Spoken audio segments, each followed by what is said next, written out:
જય જોહાર, જય આદિવાસી મિત્રો. તો મારી તમામ પાર્ટીના નેતાઓને એક રિક્વેસ્ટ છે કે અગાઉ જે થોડાક સમયમાં તાલુકા જિલ્લાની જે ચૂંટણી આવે છે એમાં તમે જે દરેક ગામની અંદર પૈસા આપશો કે ગામના કોઈ 2-3 આગેવાનોને પૈસા આપશો કે ગામમાં આપી દેજો એમ કરીને, પણ એ લોકો જે તમને મત આપે એને કોઈ આપે નહીં પૈસા ને એ એમના ગજામાં ઘાલશે. તો તમને મારી એક રિક્વેસ્ટ છે કે તમે ગામમાં ભેગા કરો ને જે ગામમાં કંઈ જરૂરિયાતમંદ વસ્તુ હોય તે તમે આપો તો ગામને બી કામ લાગે ને તમારું બી નામ રહે. એ રીતના આપો તો સારી વાત છે. એ લોકો એમના જ ગજા ભરી દેશે ને જે ગામમાં કોઈ તમને વોટ આપે એ ગરીબને કશું રૂપિયો મળતો નથી ને એ એમના ગજામાં ભરી દેશે ને મોડામાં દાંત નહીં હોય ને માથા ઉપર બાલ નહીં હોય તો ચશ્મા કાઢશે નહીં ને એ કોઈ બી પાર્ટીને સોલશે. ગમે તે પાર્ટી હોય, બધી પાર્ટી ત્યાંથી પૈસા લઈ લે છે એ લોકો.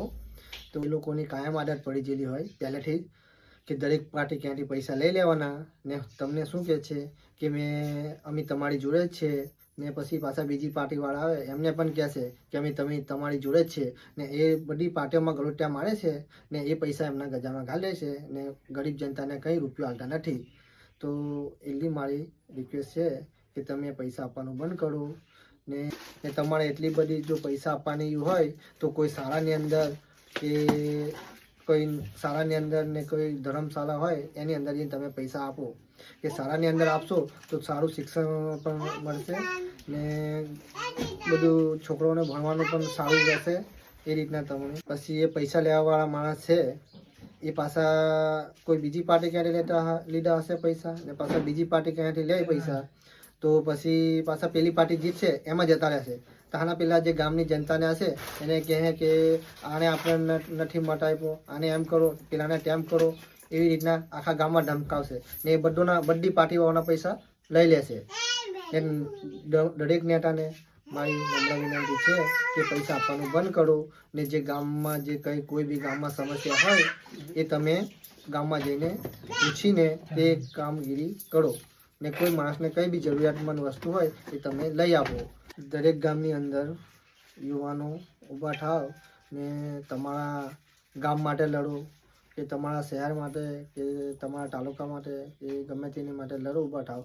કારણ કે નેતાઓ પણ જો કોઈ ખુરશી માટે લડતા હોય, કોઈ તો પોતાના સમાજ માટે લડતા હોય, પણ આપણે બી એવું કરો કે આપણે બી જે કોઈ માણસ આપણા સમાજ માટે લડતો હોય, દરેક સમાજ માટે કે પોતપોતાની માટે લડતો હોય તો સમાજ માટે લડતો હોય એની સાથે ઉભા રહો. કોઈ સારો વ્યક્તિ હોય એની સાથે ઉભા રહો, પણ પૈસા લેવાનું બંધ કરો. કારણ કે જે ગામમાં આપણે કોઈ બી સારા વ્યક્તિને જીતાડીને લાવીએ તો એની ક્યાંયથી પૈસા નહીં પણ એને આપણે ઉપર આવીને કામ કરાવો કે આપણા ગામમાં જે સમસ્યા છે કામની એ કામગીરી કરાવો, એવો આપણો વિકાસ થશે.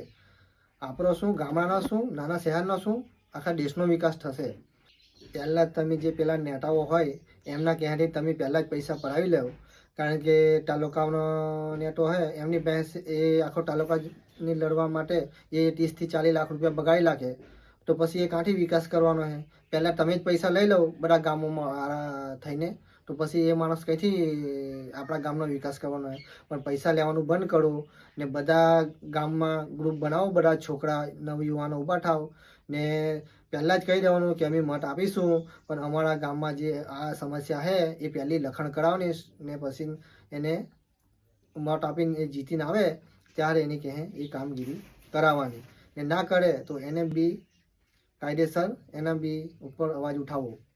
દરેક ગામની અંદર યુવાનો ઊભા થાય એમાં માતાઓ, બહેનો ને વડીલો પણ સાથ સહકાર આપજો તો યુવાનોને થોડું કામ કરવાની ઉત્સવ આવશે. જય જોહાર, જય આદિવાસી, જય હિન્દ.